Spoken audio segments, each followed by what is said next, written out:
Olá, a partir de agora você é nosso convidado a acompanhar uma conversa com o senador Jorge Viana. O nosso tema, o 8º Fórum Mundial da Água.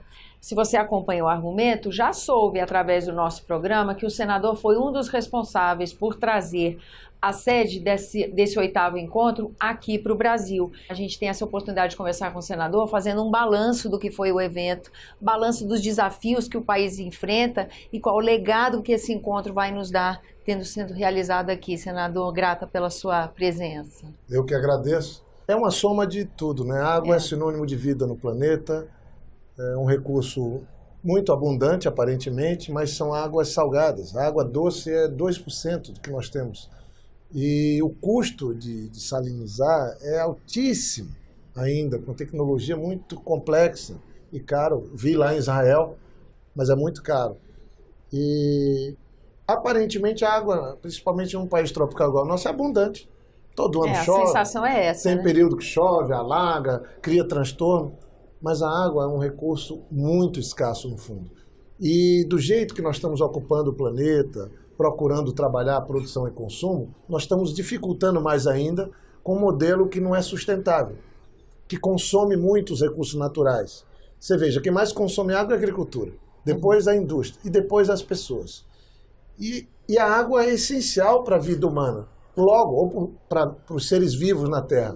Logo, não pode virar uma mercadoria. E virou uma mercadoria. E essa é uma das grandes questões do fórum dessa 8ª realização da edição, né? Eu mesmo tenho apresentado uma proposta de transformar a água como um direito humano. Uma proposta de emenda na Constituição brasileira, no artigo 5º. Eu estou incluindo mais um inciso, incluindo a água. Isso o Ministério Público defende, o Judiciário defende, as Nações Unidas começou a adotar essa intenção, esse propósito, numa resolução de 2010, a água como um direito humano. Porque tudo aquilo que é essencial para a vida não pode virar uma simples mercadoria. E o que é que acontece hoje? Os bairros onde moram as pessoas ricas, as pessoas que têm maiores posses, sempre têm água e saneamento. Os bairros onde moram a população mais pobre não tem nem água, em muitos casos, e muito menos saneamento.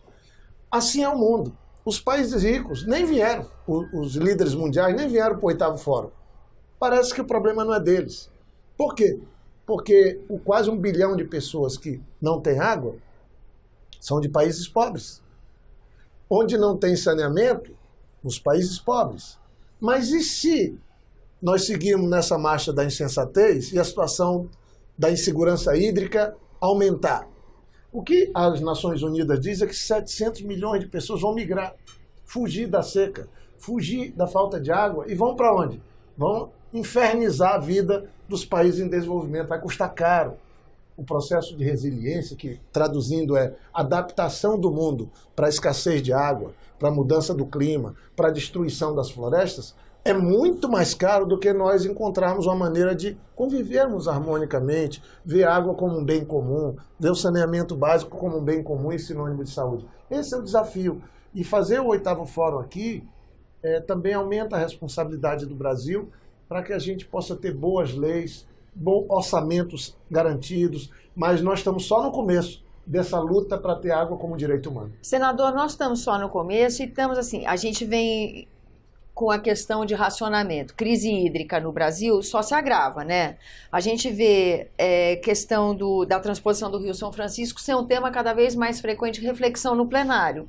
Os parlamentares se dando conta de que se não cuidar direito do rio, nem a obra de transposição vai ter a eficácia que se pretendia. Na semana em que se realiza o fórum, a gente teve a constatação de que aquela refinaria hídrica que está instalada no Pará contaminou as águas de um rio importante, botando a população em contato com metais pesados, como, por exemplo, o chumbo. Então, assim, nesse momento que a gente vê racionamento de água no Sudeste, Centro-Oeste, alerta de ambientalistas de que o Centro-Oeste mal cuidado representa um comprometimento das bacias hidrográficas brasileiras, o que a gente vai ter de solução, de sensibilização a partir do fórum? Como é que essas duas coisas se encontram? Olha, fazer política correta, adequada no Brasil, quando a gente pensa recursos naturais, quando a gente pensa as florestas, quando a gente pensa água, quando a gente pensa na base do que é tão fundamental que seria uma agricultura sustentável, desenvolvimento econômico sustentável, é muito difícil, porque parece que o Brasil é o paraíso. Tem muita terra, tem muita água, tem muita floresta, e que isso não vai acabar nunca. Nós já estamos sofrendo as consequências. Você colocou bem. São Paulo viveu um gravíssimo racionamento de água há 3 anos atrás. Brasília está vivendo racionamento. O período de chuva demais e seca demais vai se intensificar com as mudanças climáticas. Esse exemplo que você está dando lá no Pará, quer dizer, uma empresa da Noruega vem para a Amazônia e faz algo aqui de contaminação, com o depósito criminoso que faz. A Noruega é o mesmo país que doa para o Fundo da Amazônia, mas põe sua empresa destruindo a Amazônia, envenenando os nossos rios. É uma contradição. Eu duvido que esse projeto fosse licenciado lá na Noruega. Impossível, porque eles não aceitam. Agora, nós não devemos ter países de primeira classe no mundo que tem água abundante, tem bom saneamento, tem energia abundante, tem uma vida lá sustentável, países felizes, onde é o melhor lugar para viver às custas da desgraça dos outros. Nós temos 25 milhões de pessoas na Amazônia, boa parte na pobreza, na miséria, na região mais rica do mundo. A Amazônia é lembrada para limpar a agenda do país, botar uma agenda verde, mas não tem nenhum investimento para a gente usar de forma sustentável a floresta.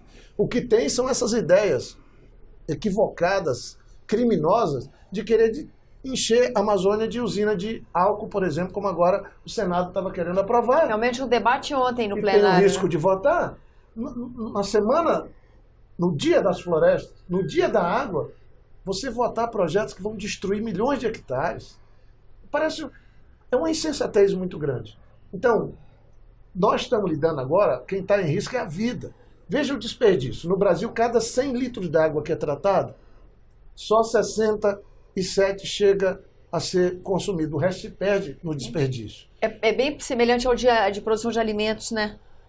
É aquela mesma lógica. 40% do que se produz de alimento vira sobra, é perdido. Lixo. A água, mais ou menos 40% não chega. Só que é caro e tem muita gente que nem água tem. Só na época do presidente Lula é que o Brasil foi feito também a lei de segurança hídrica, dos recursos hídricos, uma lei boa, mas que não é aplicada nos municípios, nos estados, nem no ponto de vista nacional. Só na época do presidente Lula que nós tivemos o PAC Saneamento, o PAC das Águas, onde nós tivemos de 2007 a 2015 investimentos na ordem de 104 bilhões de reais para água e saneamento, alcançando quase 50 milhões de pessoas, 25% dos brasileiros. Mas parou tudo. Agora, o orçamento que tem para água e saneamento é menos de 1/3 do que nós tínhamos há 3 anos atrás. Então, isso é terrível. Quer dizer, a gente pega a água e quando pega a água tratada, devolve para os mananciais, para os rios, ela suja, ela sem tratamento, envenenando os nossos rios. Vai para a agricultura para produzir alimentos, quando devolve, vem cheio de agrotóxico, contaminando também as nascentes e os rios. Vai fazer a ocupação dos territórios, eu fui relator do Código, destrói as nascentes. O que é que vem como consequência disso? Mesmo o Rio São Francisco, o maior projeto de irrigação do Brasil, de água, de levar água para 12 milhões de pessoas, as nascentes do Rio São Francisco foram todas destruídas no bioma da Mata Atlântica, no próprio Cerrado, onde ele também tem uma parte que nasce, e a gente não cuida das nascentes, e aí está querendo buscar água de São Francisco, mas você põe em risco agora o próprio rio. Não pela água que está saindo, mas pela água que não está entrando. Então tem que ter um grande programa de recuperação das nascentes do Rio São Francisco. É disso que nós estamos falando, de bom senso.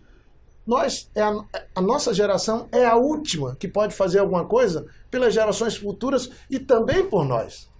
É isso que está faltando. Nós temos políticas, orçamento, decisão daquilo que é prioritário. Tem alguma coisa mais importante que a vida? Não. Se a vida é tão importante e a água é fundamental para a vida, vamos tratar da água com prioridade. Tá certo. E aí, a partir desse fórum, o senhor sente que a casa vai se sensibilizar? Eu espero que sim, porque nós vamos ficar com uma responsabilidade enorme depois do fórum. Eu mesmo, nós fizemos no evento parlamentar, tiramos um manifesto dos parlamentares, de 134 parlamentares que estavam no evento, de 20 países, nós fizemos um documento consensuado para que todas as casas legislativas no mundo tratem a legislação da água e do saneamento como prioridade. que todos possam mudar suas constituições, como eu estou propondo aqui no Brasil, e suas leis, para ter água como um direito humano. Que todos possam trabalhar com a ideia de reuso da água. Que todos possam trabalhar com a ideia da educação, no sentido de não desperdiçar água. Que todos possam entender que a floresta é fundamental para a água no planeta.